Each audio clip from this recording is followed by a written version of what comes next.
Assalamualaikum warahmatullahi wabarakatuh. Waalaikumsalam warahmatullahi wabarakatuh. Bismillahirrahmanirrahim. Alhamdulillahi rabbil alamin. Wassalatu wassalamu ala ashrafil anbiya'i wal mursalin, Sayyidina wa maulana Muhammadin wa ala alihi wa ashabihi al-mujahidin at-tahirin, amma ba'du. Saudara-saudara kaum muslimin seiman dan sekeyakinan yang berbahagia, pada suatu hari seketika sedang berkumpul dengan para sahabat, Rasulullah pernah memberikan peringatan.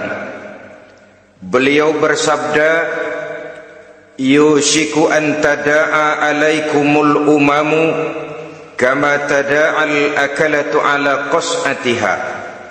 Pada suatu saat nanti akan datang di tengah-tengah kamu, wahai umat Islam, di mana orang-orang lain di sekeliling kamu akan bersatu mengerubungi kamu seperti bersatunya orang-orang mengerubungi makanan di atas meja hidangan.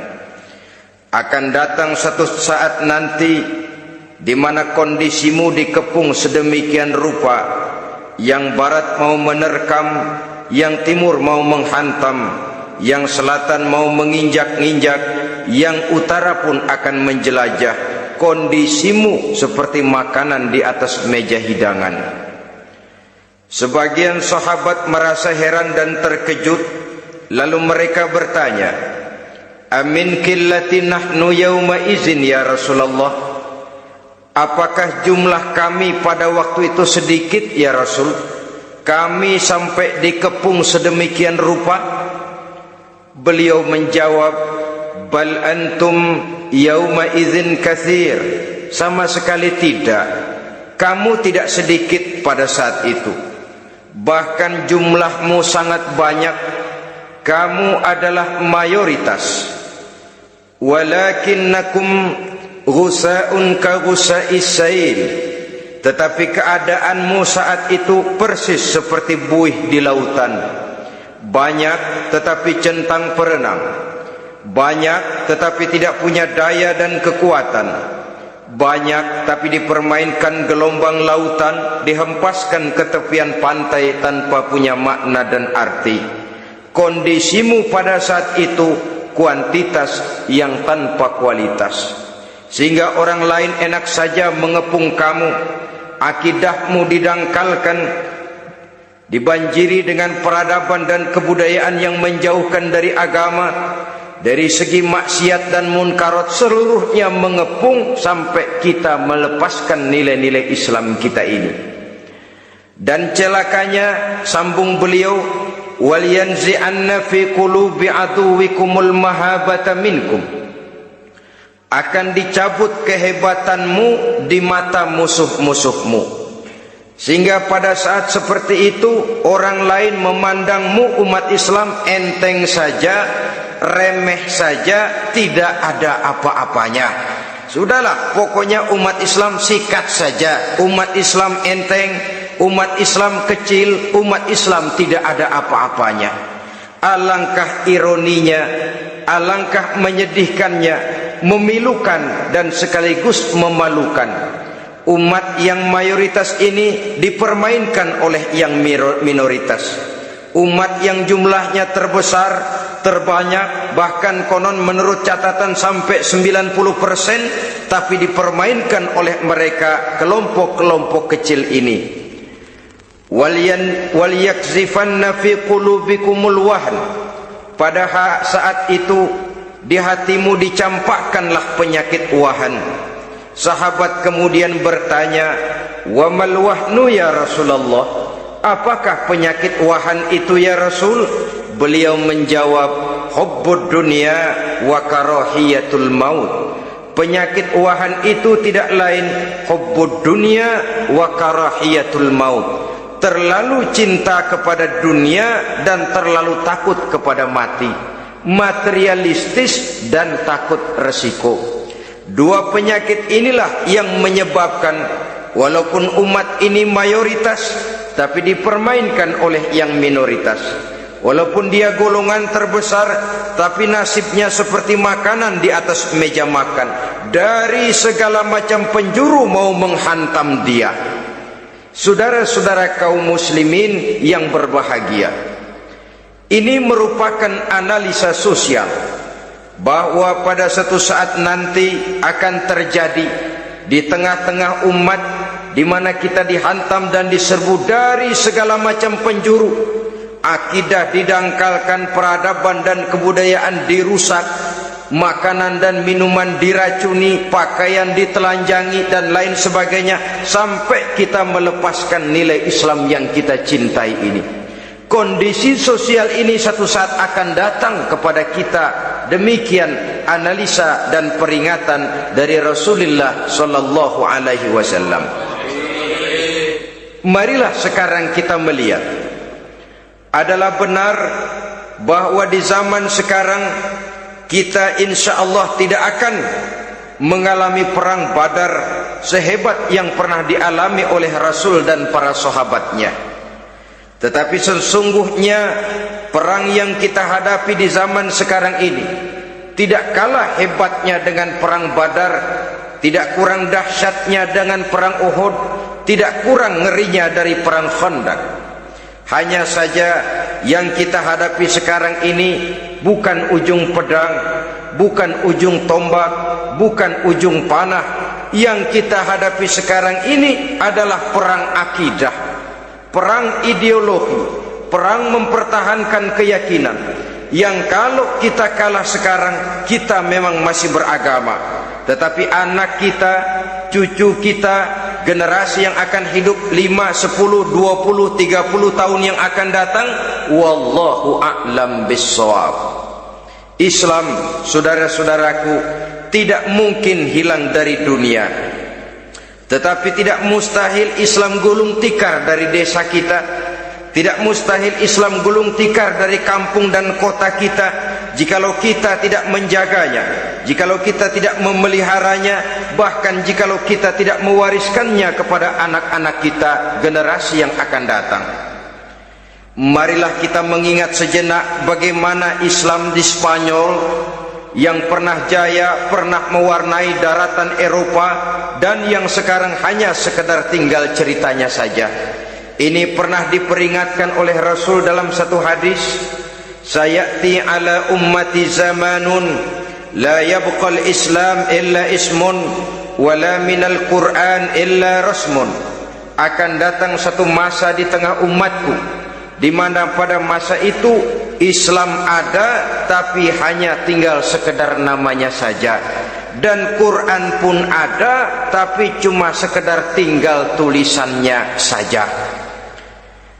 Apabila kita tidak mewariskan ini kepada generasi yang akan datang, maka serbuan-serbuan dari berbagai macam penjuru dari hari ke hari semakin kita rasakan kehebatannya. Tidak mustahil sejarah Spanyol akan terjadi di desa kita, akan terjadi di kampung kita, akan terjadi di kota kita. Orang Spanyol kalau mereka cerita kepada anaknya, mereka akan cerita, "Nak, di sini dulu ada masjid." Kapan, Pak? Dulu bener dah. Banyak orang Islam kalau hari Jumat pada sembahyang, kapan itu, Pak? Dulu sekali. Sekarang cuma sekedar tinggal ceritanya saja.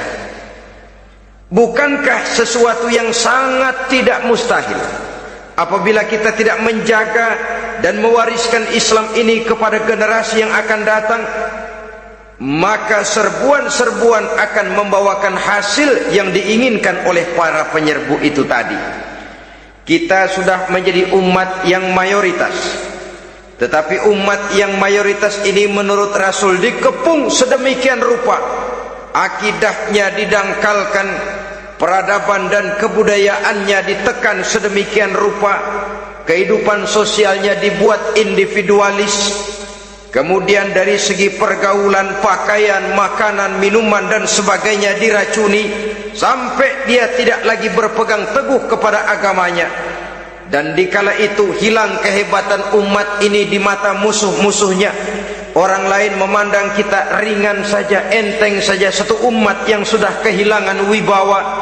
Padahal konon kabarnya kita mayoritas, tapi enak saja dikutak-kutik orang lain. Dan dikala itu di hati kita merajalela penyakit uahan. Penyakit uahan itu apa? Pertama, hubbud dunia, terlalu cinta kepada dunia. Terlalu cinta kepada dunia yang menyebabkan kita lupa akan tanggung jawab dan kewajiban, lupa meneruskan dan mewariskan Islam kepada generasi yang akan datang. Kita berlomba dan berlomba hanya untuk mengejar dunia dan seluruh isinya, baik dia bernama material, baik dia bernama seksual, baik dia bernama pangkat, jabatan dan kedudukan. Berlomba-lomba kita di dalamnya sampai tercampaklah penyakit hubbud dunia di dalam hati ini. Berurat dan berakar dunia itu, sulit dan berat kita berpisah daripadanya. Akibatnya kemauan untuk berbuat demi dan atas nama agama sangat sulit terwujud di dalam kehidupan ini. Yang kedua, karahiyatul maut, terlalu takut kepada mati. Baik mati ajal, mati dalam artian yang sebenarnya, baik mati usahanya, baik mati karirnya, baik mati pangkat dan jabatannya. Sehingga dengan demikian akibatnya jatuhlah kita menjadi umat yang kehilangan wibawa di mata orang lain.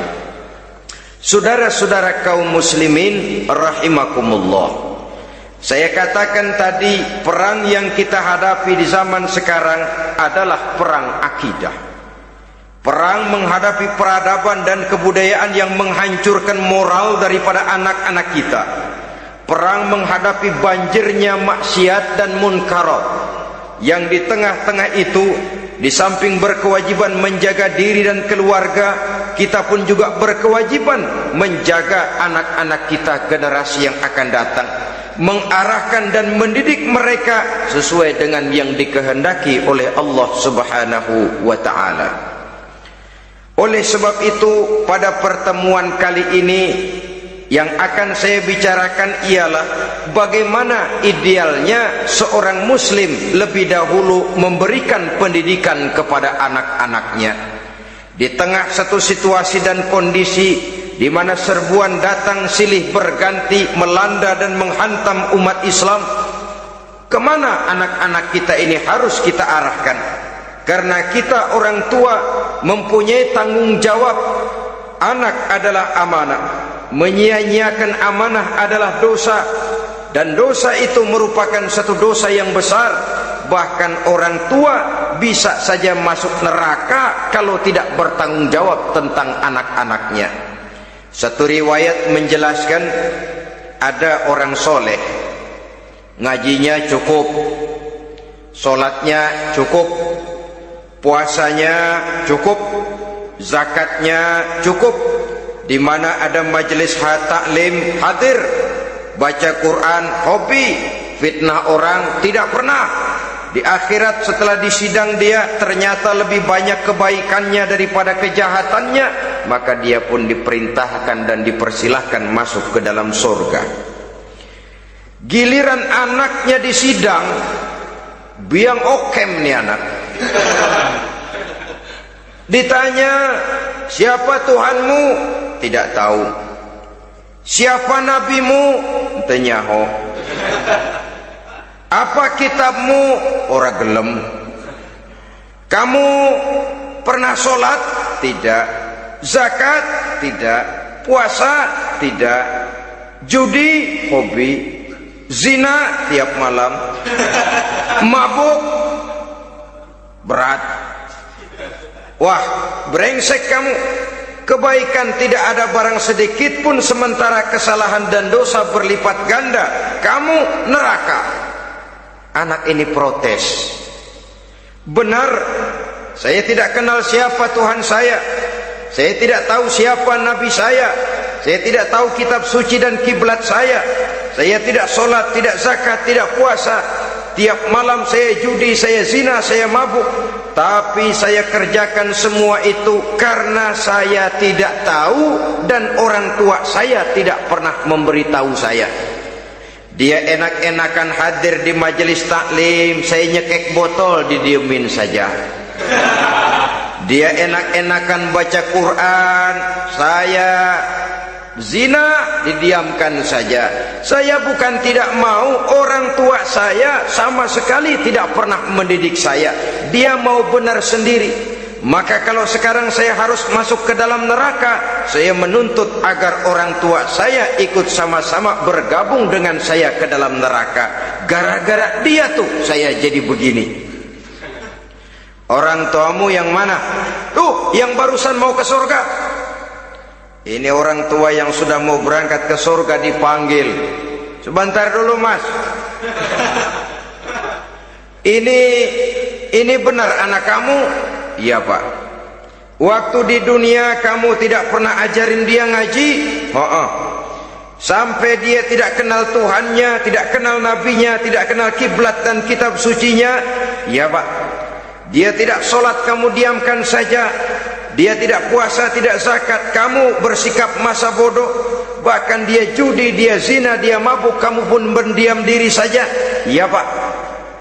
Tahukah kamu bahwa anak ini adalah amanah? Menyia-nyiakan amanah artinya khianat, dan khianat adalah dosa yang sangat besar. Kamu tidak bertanggung jawab, maka kamu, anakmu gabung ke dalam neraka.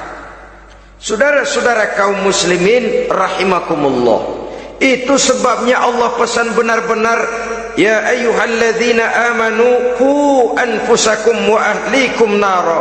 Hai orang-orang yang beriman, jaga dirimu dan keluargamu, istri, anak, orang-orang yang menjadi tanggung jawab dan kewajiban kita, jaga dan pelihara mereka dari api neraka.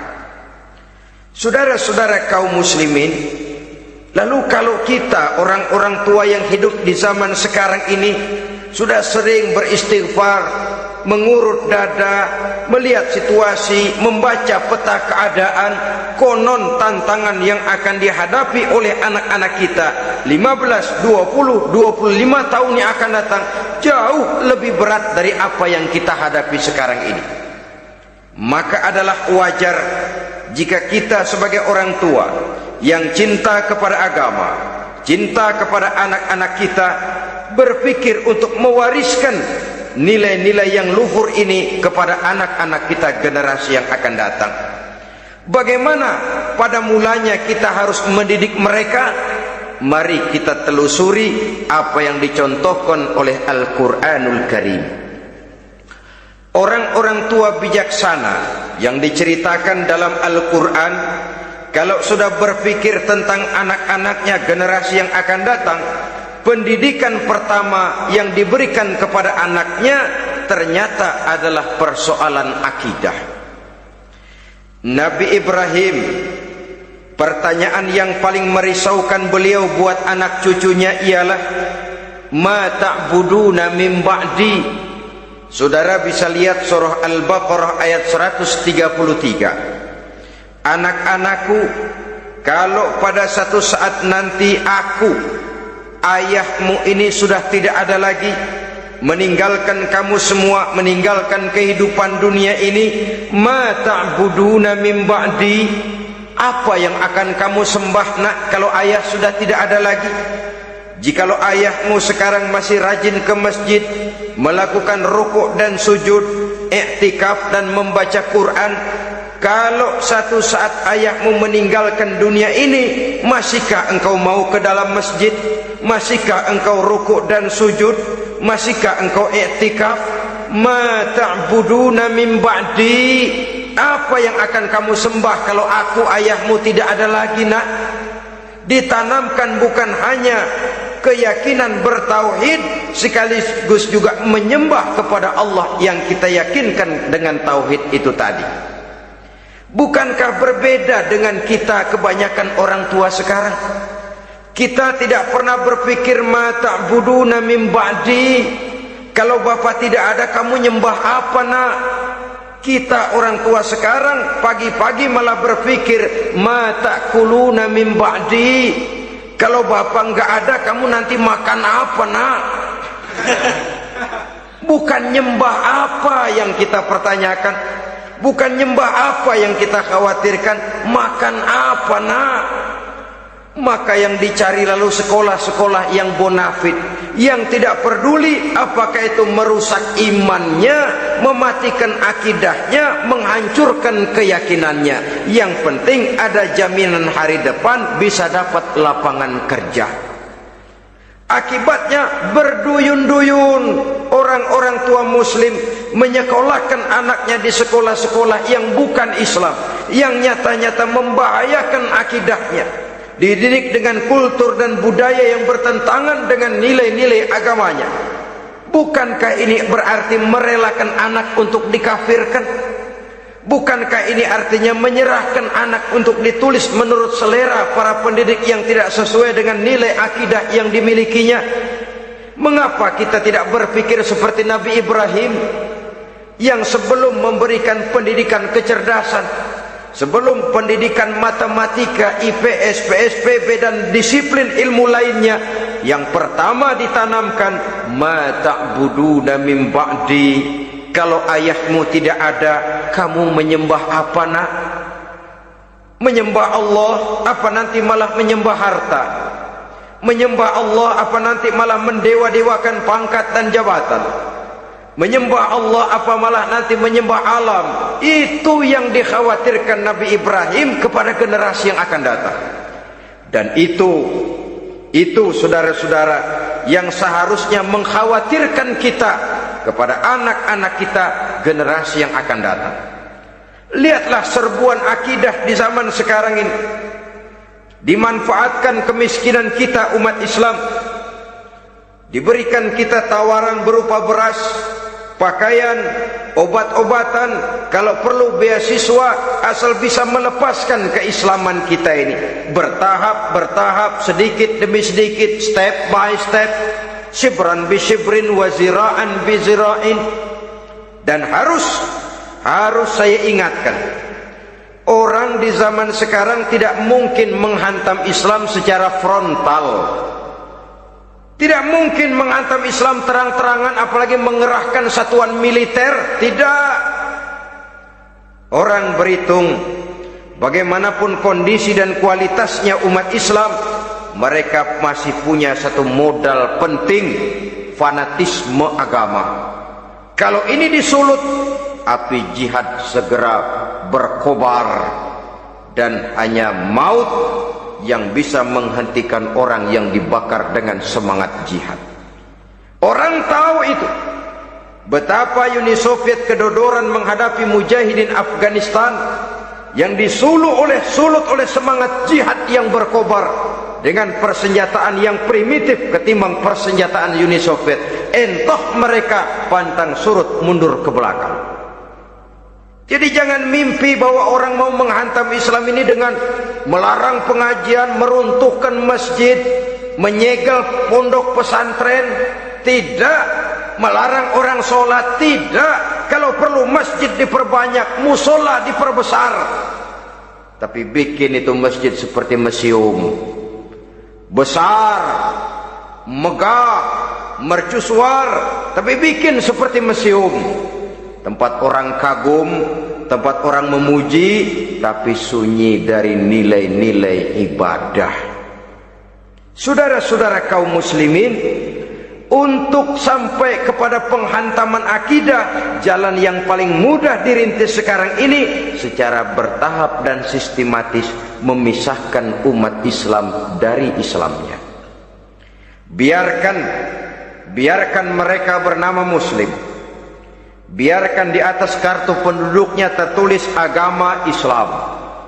Tapi tanamkan budaya-budaya yang menyebabkan cara bergaul mereka, cara berumah tangga mereka, cara bertetangga mereka, sampai kepada cara mereka berpakaian, cara mereka bergaul, cara mereka makan dan minum, cara mereka mendidik dan menyekolahkan anak sama sekali tidak lagi mencerminkan nilai-nilai yang islami.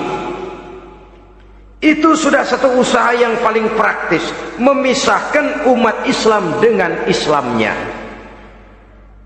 Kalau sadarlah kita ke arah ini usaha orang di zaman sekarang, maka yang harus pertama kita tanamkan kepada anak-anak kita, didik mereka dengan jiwa tauhid yang mengkristal di dalam batinnya, meresap sampai ke tulang sumsumnya, yang tidak akan sampai pun nyawa berpisah dari badannya.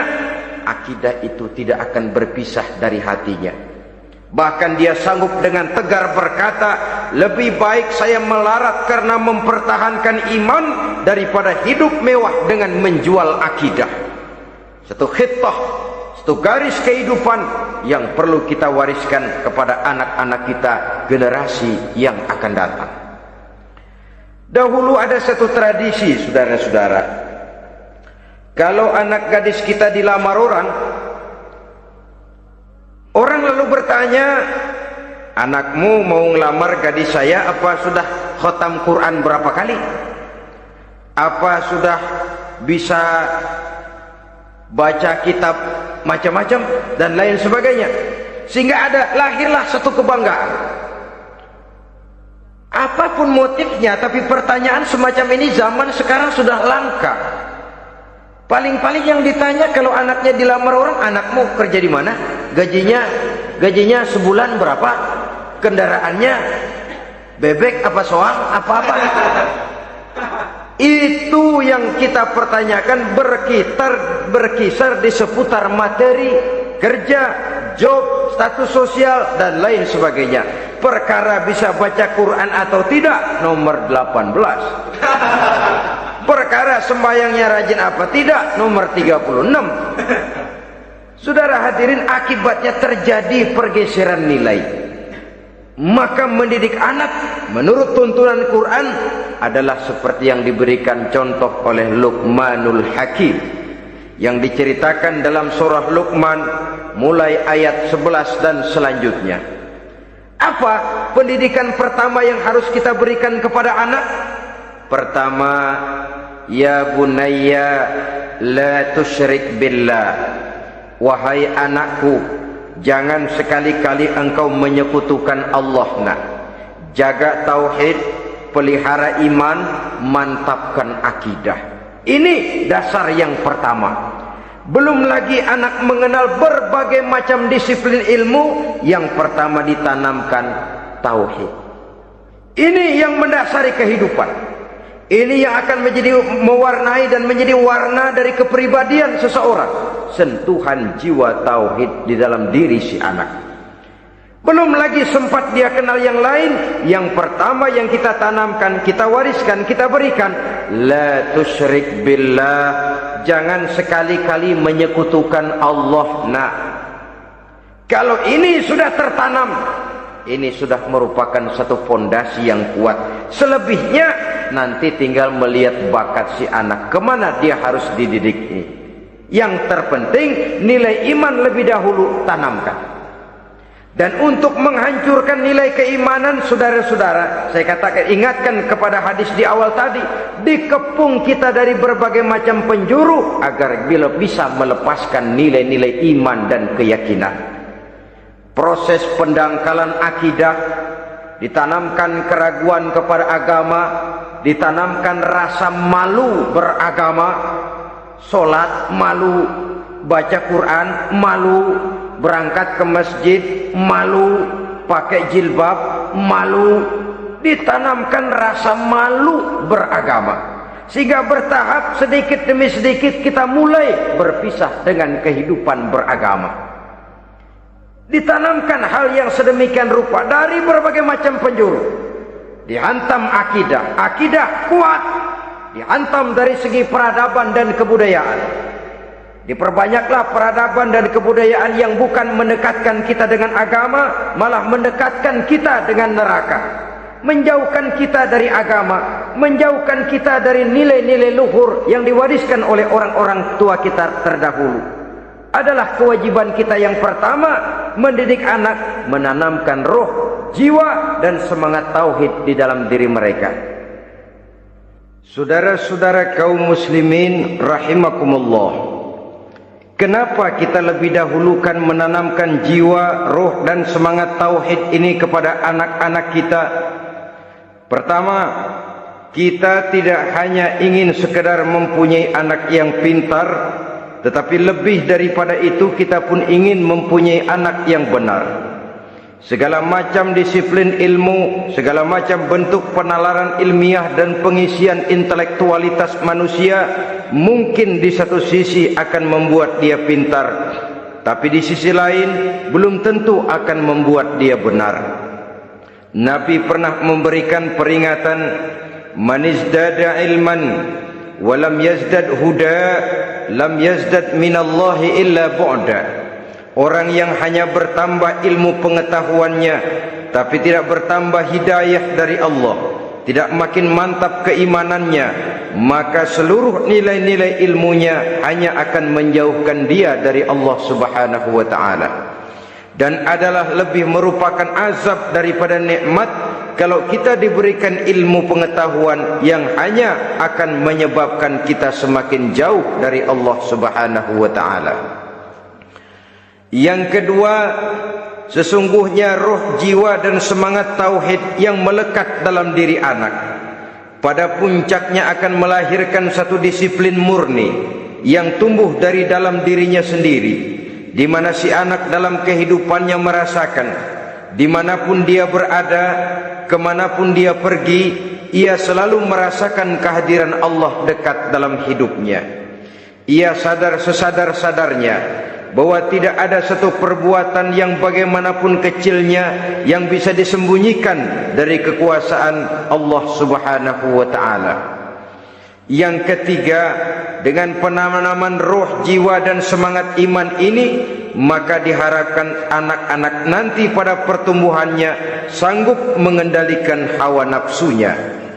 Dengan kata lain, bahwa penanaman jiwa tauhid, penanaman roh dan semangat keimanan ini merupakan kondisi dasar yang harus dilakukan sebelum yang lain-lainnya. Kemudian pendidikan kedua yang diberikan oleh Al-Quran melalui contoh dan model dengan Luqmanul Hakim ini, setelah menanamkan tauhid, ditanamkanlah kepada si anak ini rasa hormat kepada orang tuanya. Wa wassaynal insana biwalidayhi, dan kami wasiatkan kepada manusia untuk berbakti kepada ibu bapaknya. Hamalathu ummuhu wahnan ala wahnin, karena ibunya telah mengandungnya dengan kepayahan di atas kepayahan, maksudnya dengan kepayahan dan kelelahan yang berlipat ganda. Sehingga ketika Rasul ditanyakan orang, "Ya Rasul, siapa yang paling harus saya taati di dunia ini?" Beliau menjawab, "Ibumu." Kemudian, "Siapa lagi ya Rasul?" "Ibumu." Setelah itu, "Siapa lagi ya Rasul?" "Ibumu." Dan kemudian, "Siapa ya Rasul?" "Bapakmu." Ibu, ibu, ibu, bapak. Bahkan al-jannatu tahta aqdamil ummahat, surga berada di bawah telapak kaki ibu. Bagaimana menanamkan rasa hormat kepada orang tua di hati anak? Tentu yang pertama, bagaimana orang tua bisa memberikan keteladanan. Marilah kita sebagai orang-orang tua ini menyadari bahwa sebelum anak kenal sekolah dasar, sebelum anak kenal TK, ibtidaiyah, sanawiyah sampai kepada perguruan tingginya, yang pertama dia kenal adalah lingkungan rumah tangganya, gurunya adalah ibu bapaknya. Di sini berlakulah apa yang dinamakan keteladanan. Keteladanan jauh lebih berhasil daripada sekedar teori-teori yang muluk. Keteladanan jauh lebih berhasil daripada berbagai macam indoktrinasi dan penataran. Kurangnya keteladanan akan menyebabkan anak mencari pola. Apabila kita orang tua ini tidak bisa memberikan keteladanan yang baik kepada anak-anak kita, maka pada suatu saat anak-anak akan menganggap enteng dan kehilangan wibawa kita sebagai orang tua di mata mereka. Dikala itu akan sangat sulit kita membentuk kepribadian mereka. Bukankah di zaman sekarang ini kita banyak mengalami krisis wibawa, krisis figur? Ada yang karena rapotnya merah melulu, gurunya dikeroyokin. Pak guru pulang sekolah dicegat. Bahkan nyaris ada orang tua pernah dibunuh oleh anaknya sendiri. Dan lain sebagainya, kasus-kasus yang sebenarnya tidak perlu terjadi, karena memang bukan saja bertentangan dengan nilai budaya kita sebagai bangsa, tapi juga bertentangan dengan ajaran agama kita sendiri. Krisis wibawa, krisis figur, yang juga akibatnya harus kita sadari banyak faktor yang membentuk kepribadian anak. Pergaulannya, yang dibacanya, yang ditontonnya, yang disaksikannya di dalam kehidupan. Benar kita menyekolahkan mereka, tapi berapa jam mereka di sekolah? 6 jam, 7 jam paling lama. Sedangkan mereka hidup satu hari satu malam 24 jam. Kalau cuma 7 jam di sekolah, ini berarti lebih banyak dia di luar sekolah. Dan di luar sekolah itu artinya ya rumah tangganya, ya temannya, ya lingkungan di mana dia tinggal, yang seluruhnya sangat besar pengaruhnya dalam ikut membentuk kepribadian anak-anak kita. Saya katakan tadi, di samping kita menghadapi perang akidah, kita pun berhadapan di dalam perang menghadapi peradaban dan kebudayaan yang bukan saja menjauhkan kita dari agama, tetapi sanggup menghancurkan moral daripada anak-anak kita. Secara pribadi, saudara-saudara, saya iri, saya kagum misalnya dengan kemajuan yang diperoleh oleh negara tetangga kita, Jepang misalnya. Padahal tahun 45 ia pun hancur lebur oleh meledaknya atom di Hiroshima dan Nagasaki. Tapi bagai satu tenaga raksasa kemudian Jepang bangkit menjadi satu negara superpower di Asia. Bahkan gurunya saja Amerika sekarang ini kewalahan menghadapi perang dagang dengan Jepang ini.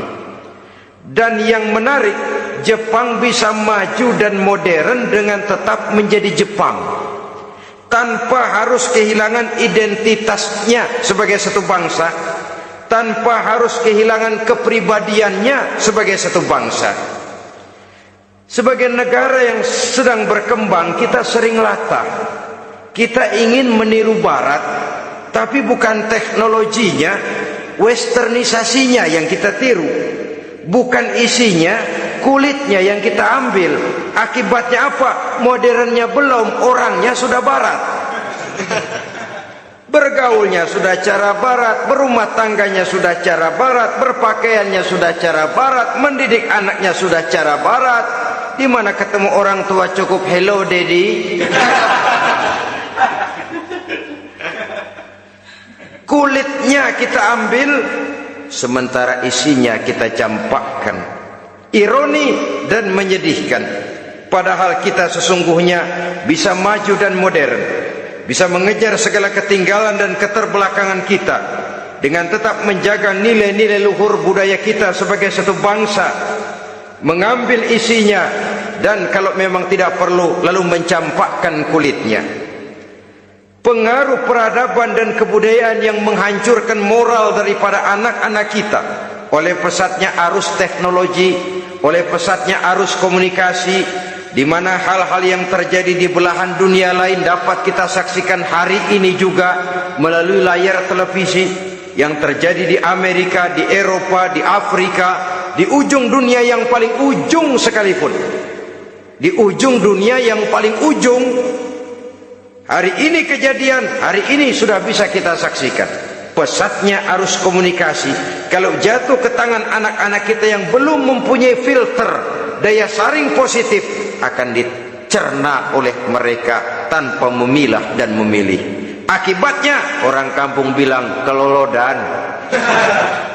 makan nggak dikunyah lagi, tentu saja akhirnya kelolodan, dan kalau sudah kelolodan menyusahkan kita seluruhnya. Oleh karena itu budaya menghormati orang tua perlu dijaga, perlu dipelihara dan diwariskan kepada anak-anak kita. Tali silaturahmi sehingga ada respeknya kepada orang tuanya. Jangan bapaknya dianggap CS, ibunya dianggap CS, kakeknya dianggap CS. Hilang rasa respek, hilang rasa menghormati. Sementara orang tua sendiri tidak bisa memberikan keteladanan, kurang mendapat perhatian dan lain sebagainya. Apalagi kalau baik ibu maupun bapak adalah orang-orang karier yang setiap hari sibuk menghadapi tugas masing-masing. Bapak sibuk rapat, pindah kantor sana kantor sini, ibu sibuk arisan, besarlah anak-anak di tangan pembantu dan lain sebagainya, sehingga dia merasa kurang mendapat perhatian, dan ini akan ikut membentuk warna dari kepribadian yang dimilikinya. Sampai kepada pelosok-pelosok desa, jaringan televisi memang menguntungkan. Tapi kalau sudah sampai kepada menayangkan budaya-budaya yang tidak sesuai dengan pola di mana mereka tinggal, pola lingkungannya, dan ingin mereka terapkan dalam kehidupan, ironi dan menyedihkan. Maka sering dikatakan, jikalau ABRI masuk desa, rakyat beruntung. Jikalau listrik masuk desa, rumah jadi terang. Jikalau koran masuk desa, rakyat jadi cerdas. Jikalau hakim masuk desa, rakyat lalu sadar hukum. Tapi jikalau maksiat dan munkarat masuk desa, minuman keras masuk desa, judi masuk desa, pelacuran masuk desa, rakyat tentu kiamat. Dan kita harus punya budaya untuk memilah dan memilih, mempunyai filter untuk jadi daya saring positif. Oleh karena itu saudara-saudara, tahap kedua setelah menanamkan jiwa tauhid kepada anak, tanamkan rasa hormat kepada orang tuanya. Orang tua itu ibu bapaknya, orang tua itu guru-gurunya yang mengajarkan dia, atau yang dianggap tua yang lebih senior dari dia. Karena tidak ada satu peradaban yang berdiri sendiri. Bagaimanapun maju dan modernnya kita sekarang, tentu merupakan mata rantai yang berkaitan dari generasi terdahulu. Ini yang kedua. Setelah tauhid, berbakti kepada ibu dan bapak. Tidak ada satu kebahagiaan yang bisa ditegakkan di dunia ini tanpa doa, tanpa restu daripada ibu dan bapak. Ini keramat hidup. Doanya dikabul Allah dan kutuknya juga dikabul oleh Allah Subhanahu wa ta'ala. Jadi mendidik anak setelah menanamkan jiwa tauhid, menanamkan rasa hormat dan taat berbakti kepada ibu bapaknya. Itu yang kedua. Kemudian yang ketiga, melalui model Luqman, Quran mendorong kita untuk mendidik anak, menanamkan etika otonom. Apa itu? Ya bunayya innaha in takum mithqala habbatin min khardalin fatakun fi sakhratin aw fis samawati aw fil ardi ya'ti biha Allah. Wahai anakku, sesungguhnya kalau ada satu kebaikan yang kamu kerjakan, kecil, tidak nampak oleh pandangan mata yang zahir, yang kecil itu tersembunyi di puncak langit, di dasar bumi yang paling dalam, atau di tengah batu hitam sekalipun, Allah pasti mengetahuinya dan pasti akan memberikan balasan yang seadil-adilnya. Pendidikan apa ini? Pendidikan moral, menanamkan etika otonom. Nah, kau berbuat baik jangan karena dilihat orang. Kau tidak mau melakukan kejahatan, jangan cuma karena ada polisi. Kalau ada polisi kau tidak mau jahat, kucing juga begitu. Coba lihat kucing, taruh ikan asin di piring kaleng, tongkrongin. Aduh, kucing kalem, sopan, tenang. Sedikit kita lengah, habis ikan digarap. Tapi ditanamkan satu kesadaran, kemanapun kau pergi nak, apapun yang kau kerjakan, tersembunyi di tengah batu, di dasar bumi, di puncak langit, Allah pasti tahu. Dalam bahasa yang ringan, nak, kita ini diawasi oleh dua hiperkomputer yang maha sensitif, produksi langit, mereknya Rokib dan Atid. Itu komputer yang sangat peka dan sensitif. Jangankan kita berbuat, kita berniat baik saja, komputer sudah nyatat sendiri. Inilah yang orang sekarang namakan waskat, nak, pengawasan malaikat. Kalau hidup sudah merasa diawasi oleh malaikat, waskat berhasil. Tapi kalau waskat sudah diawasi malah nekat, itu yang gagal. Atau yang diawasi dan yang mengawasi sama-sama sepakat, itu juga bisa cincai. Saudara-saudara kaum muslimin rahimakumullah, waskat dalam pengertian kita muslim, bagaimana hidup ini merasakan diawasi oleh malaikat. Intelektualitas yang tinggi sekalipun, IQ yang nilainya plus sekalipun, disiplin ilmu yang bagaimanapun banyak yang memenuhi benak kita, tanpa diiringi oleh etika otonom, orang sering mencari celah dan kesempatan. Mencari celah dan kesempatan. Tapi kalau sudah merasa, kemanapun saya pergi, dimanapun saya berada, kebaikan bagaimanapun sekecilnya saya lakukan, toh Allah pasti akan memberikan balasan. In khairan fa khairun, wa in syarran fa syarrun. Jikalau baik, baik balasan yang kita terima. Jikalau jahat, jahat kejahatan yang kita terima.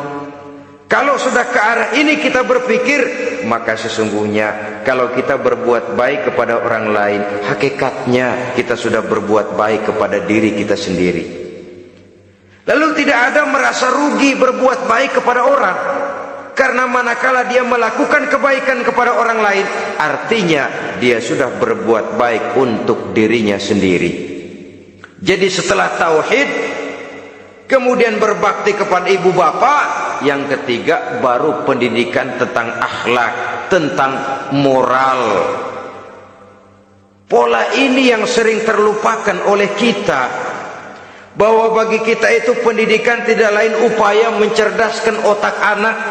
Jangan sampai sebab ini kelihatannya pembangunan makin maju, persaingan hidup makin tajam, tensi ekonomi semakin tinggi, sementara jumlah tenaga kerja dengan lapangan kerja yang tersedia jauh dari mencukupi.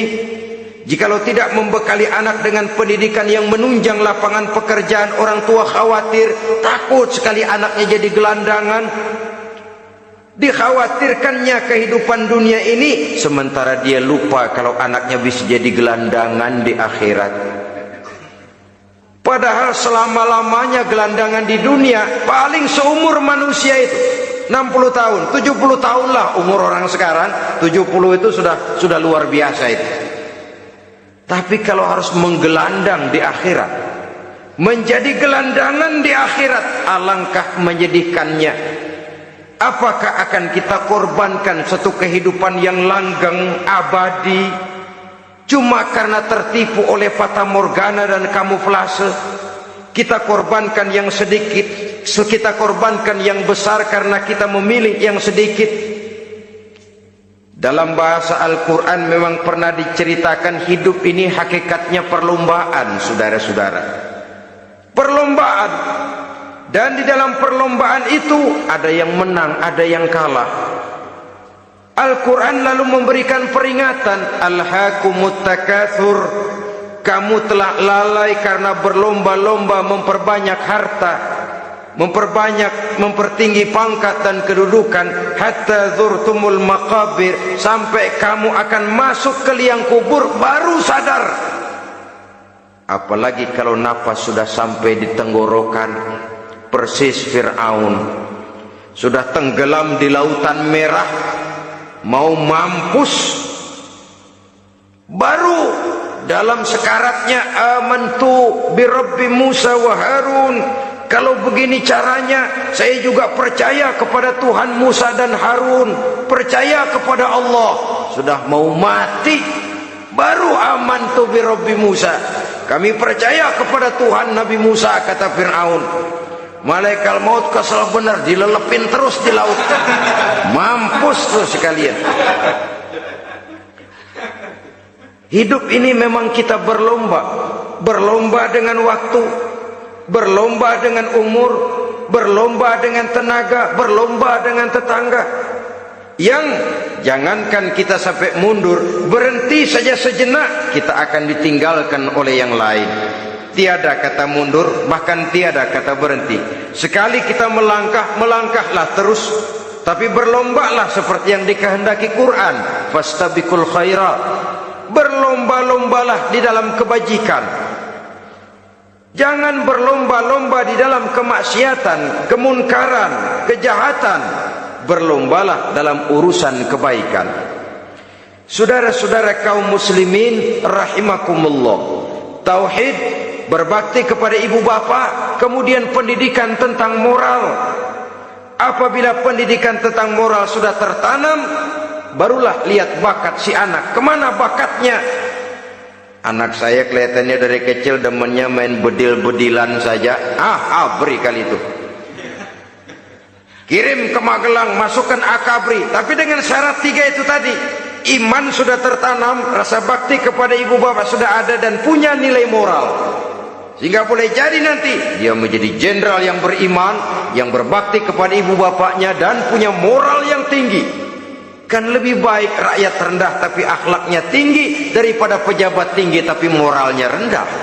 Jauh lebih baik rakyat rendah punya moral tinggi ketimbang pejabat tinggi punya moral rendah. Nilai moral ini yang jadi ukuran dan barometer di masyarakat. Yang ini yang sering kita lupakan, bahwa kehancuran satu bangsa dimanapun di dunia ini selalu dimulai dengan kehancuran moral daripada bangsa itu sendiri. Sekarang membina nilai moral ini berat. Gadis kita, remaja, putri diberikan pakaian jilbab, mungkin dia sendiri masih setengah-setengah, ditambah lagi oleh ledekan temennya. Jilbab lah kuno, bau sorga lah, bau masjid lah, bau menyan lah. Ditanamkan rasa malu untuk hidup dekat dengan agama. Kalau moral semacam ini sudah tertanam, sedikit demi sedikit kita mulai mengucapkan selamat tinggal kepada agama. Dan kemalangan apa yang lebih malang kalau kita sudah jauh dari agama ini? Bukankah Islam telah menyelamatkan manusia dari penyakit jahiliyah dan membawanya kepada satu kehidupan yang maju dan modern? Kalau kita tinggalkan Islam ini, bukankah artinya kita akan kembali kepada satu zaman jahiliyah? Hanya saja jahiliyah itu berada di abad modern. Versinya tentu lebih modern. Kalau zaman jahiliyah dulu mabuknya pakai arak, zaman sekarang sudah macam-macam orang bisa mabuk. Kalau zaman jahiliyah dulu anak perempuan dikubur hidup-hidup, zaman sekarang kadang-kadang belum sempat lahir ke dunia, malah sudah dibunuh lebih dahulu. Versinya saja yang berbeda. Kalau di zaman jahiliyah dahulu manusia menyembah batu yang bernama Latta, Uzza, Manat dan Hubal, di zaman jahiliyah modern sekarang ini orang sering menyembah kepala bagiannya, sering menyembah atasannya, sering menyembah komputer, sering menyembah teknologi modern yang lebih diyakininya daripada Allah sebagai keyakinan sentral di dalam hidupnya. Saudara-saudara kaum muslimin rahimakumullah. Jadi yang ketiga, nilai moral yang ditanamkan kepada anak-anak kita supaya dia bisa menghadapi tantangan-tantangan hidup yang semakin berat ini dengan tetap berpegang teguh kepada nilai-nilai moral yang diwarnai oleh jiwa keimanannya yang bersumber dari ajaran agamanya. 3. Kemudian yang keempat, barulah tatanan kehidupan sehari-hari. Apa kata Luqman? Ya bunayya aqimis shalah. Setelah bertauhid, berbakti kepada ibu bapa, punya nilai moral. Ya bunayya aqimis shalah, nak dirikan solat.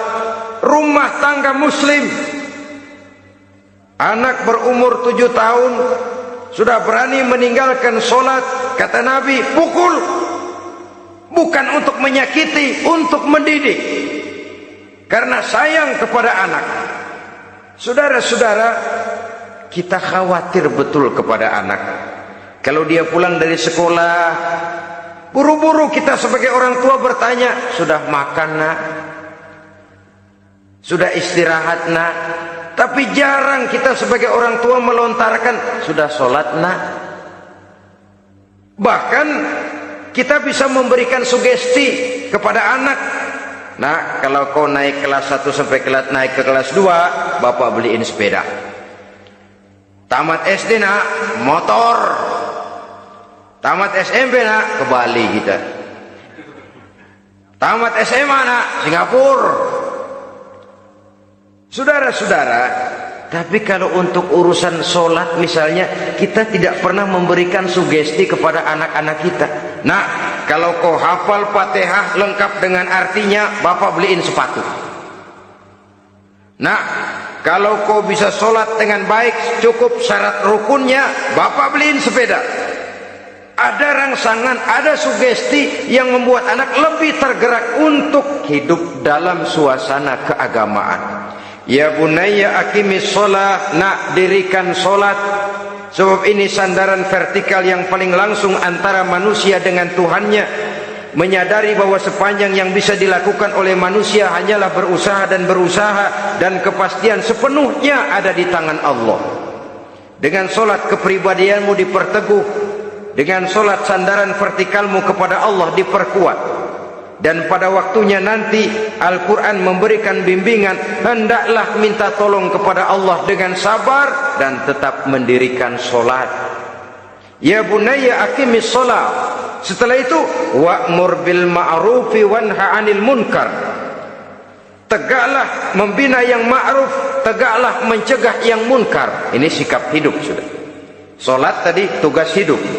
Lalu sikap hidup, tampil di tengah masyarakat, membina yang ma'ruf, mencegah yang munkar sesuai dengan kesanggupan masing-masing.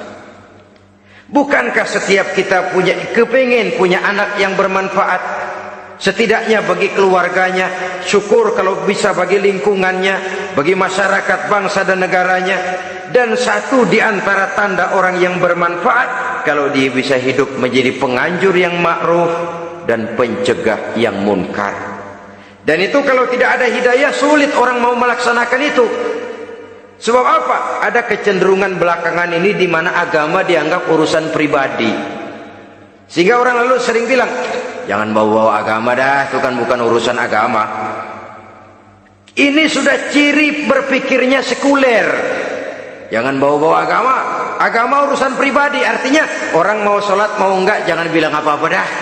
Urusan dia sendirian. Dia mau puasa dia enggak, merdeka saja, urusan pribadi. Agama bukan persoalan pribadi. Apalagi jika sudah menyangkut amar ma'ruf dan nahi munkar, siap menegakkan yang baik, mencegah yang munkar, untuk tegaknya satu masyarakat yang diwarnai oleh kebaikan dan terhindar dari segala macam kejahatan. Dan terus ayat-ayat selanjutnya mencerminkan sikap hidup. Namun yang intinya, cara mendidik anak yang baik yang dicontohkan oleh Al-Quran dengan Luqmanul Hakim sebagai model. Pertama, tanamkan tauhid. Yang kedua, tanamkan rasa hormat dan berbakti kepada ibu bapaknya.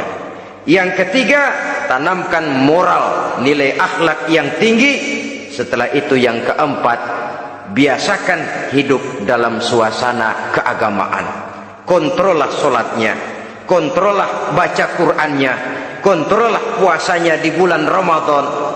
Ajaklah anak-anak sholat berjamaah, sehingga dengan demikian dia terbiasa oleh satu suasana yang mendekatkan dia dengan nilai agamanya.